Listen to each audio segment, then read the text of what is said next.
the mayor of New York, he's fomenting hate. He's supposed to be the mayor of all New Yorkers, Jews, Christians, Muslims, everyone. He's trying to turn one group against the other. I speak to Jewish Americans in New York, and they're afraid right now. After he made this hate speech against Israel and against me, the next day, a Jew is stabbed coming out of a synagogue. He celebrated October 7th massacre, the worst massacre against Jews since the Holocaust, supporting Hamas murderers. And they're the ones who are responsible for genocide. They would have killed every single Jew in Israel and every Jew in the world. So the genocide charge belongs to our enemies. Madmani is aligning himself with murderers. I've met all the New York mayors. They all saw themselves as mayors of all New Yorkers, not pitting one part of the population against the other. Madmani has actually been replied. Benjamin Netanyahu replies New York Mayor Madmani, and he said, I will be in New York.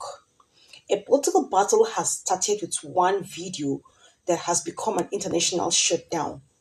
New York City Mayor Zohran Madmani said Israeli Prime Minister Benjamin Netanyahu is not welcome in New York. That was my previous video. You go watch that and see his reasons.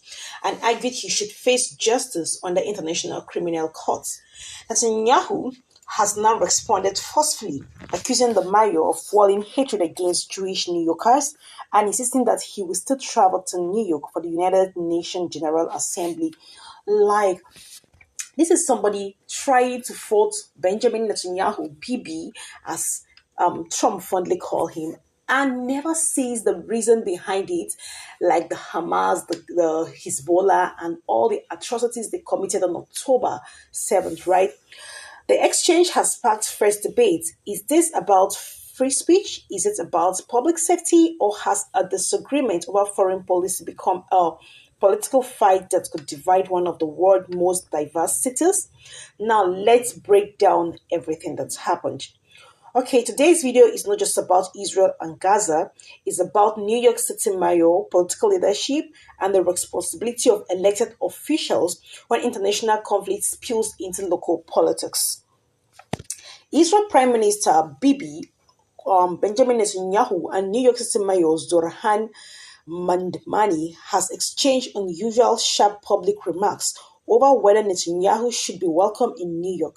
The disagreement has grown into a wider debate about anti-Semitism, criticism of Israel, freedom of speech, and the role of a city mayor in international affairs.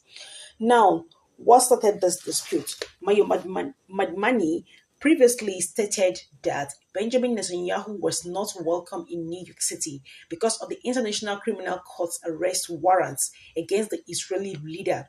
He also said his administration explored whether New York City has any legal authority to act if Netanyahu visited. Later, he acknowledged that the city does not have the legal authority to arrest a visiting foreign leader and instead on call on the federal government to act if necessary. Of course, Donald Trump is Bibi's highest ally. And do you think in your wildest dream that Donald Trump would arrest Bibi? You were just dreaming, right? His comments quickly spread across social media and generated strong reactions from supporters and critics alike. Now, Netanyahu, being a warlord and somebody that has lived all his life fighting to ensure there is peace in Israel, because one of his statements that really stood out for me amongst all the statements he's been making is this. He said, if Israel drop their arms, there will be no Israel. But if the Arabs drop their arms, there will be peace in the Middle East, not just Israel. So this is a man that has understand war. He's not talking about diplomacy. He's not talking about how to end war. He is living in the midst of the battle. He is ruling. He is literally taking charge of the situation for years, right? So in his interview, he accused Mayor Madmani of encouraging division rather than unity. Netanyahu argued that the mayor should be working to protect all New Yorkers instead of creating fear among Jewish children, because right now the Jews are afraid. He claimed Madmani was trying to turn one group against another and said that Jewish New Yorkers had expressed concern about the atmosphere in the city. Of course, we know a lot of countries are very deliberate to protect Israel against the Holocaust not to happen again.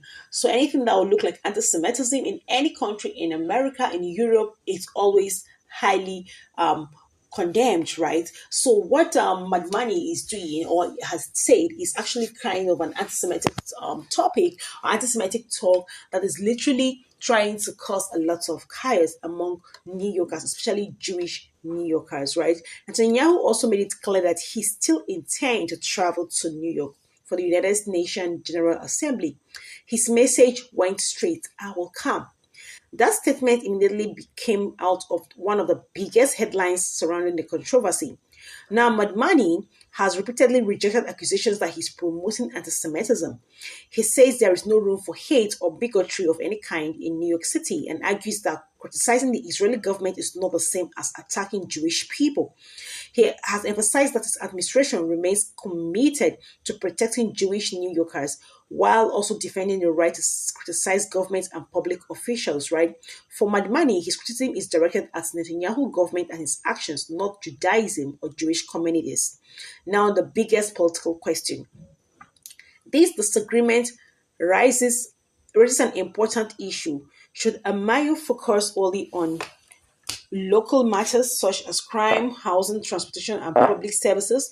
Or should city leaders also speak out strongly on international human rights issues? Of course, supporters of Madmani says elected officials have a moral responsibility to speak when they believe human rights are being violated. Critics argue that Amayo's primary responsibility is running the city and keeping residents safe rather than engaging in international and diplomatic disputes. Of course, the debate is over public safety. Now, recent incidents involving anti-Semitism violence in New York has intensified the debate. Some Jewish organizations and public leaders argue that rhetoric surrounding Israel and Gaza has contributed to heightened tension and fear among Jewish residents. They have criticized Madmani's language and urged stronger action against anti Semitism. Madmani rejects those accusations, insisting that hate crimes against any community must be condemned, prosecuted, while maintaining that criticism of government policies should not automatically be labeled anti-Semitic, right? So what happens next?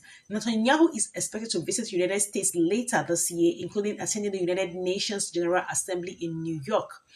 His planned visit means this dispute is unlikely to end soon and may continue attracting global attention. Whether the controversy fades or grows will depend on future statements from both leaders and on developments surrounding the visit.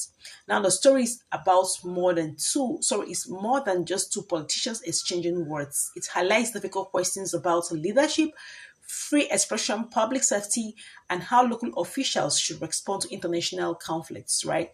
Supporters of Netanyahu believe he is standing up against what they see as growing hostility towards Jewish communities. Supporters of Madmani believe he is exercising his right to criticize a foreign leader while defending human rights. And why has he not talked anything about Gaza, Hamas, Hezbollah, and the constant terrorism of Muslim Brotherhood in the Middle East? Is a question to ask. As the debate continues, New York and his people around the world will be watching closely. What do you think? Do you believe Mayo Madmani is simply expressing a political opinion, or do you agree with Benjamin Netanyahu that his comments risk increasing division in New York? Please share your thoughts in the comments respectfully. And if you enjoy analysis like this, don't forget to like the video, subscribe to the channel, and turn on notifications so you never miss our latest updates on global politics and international affairs. Thank you for watching, or thank you for listening. I will see you again in my next video. Bye.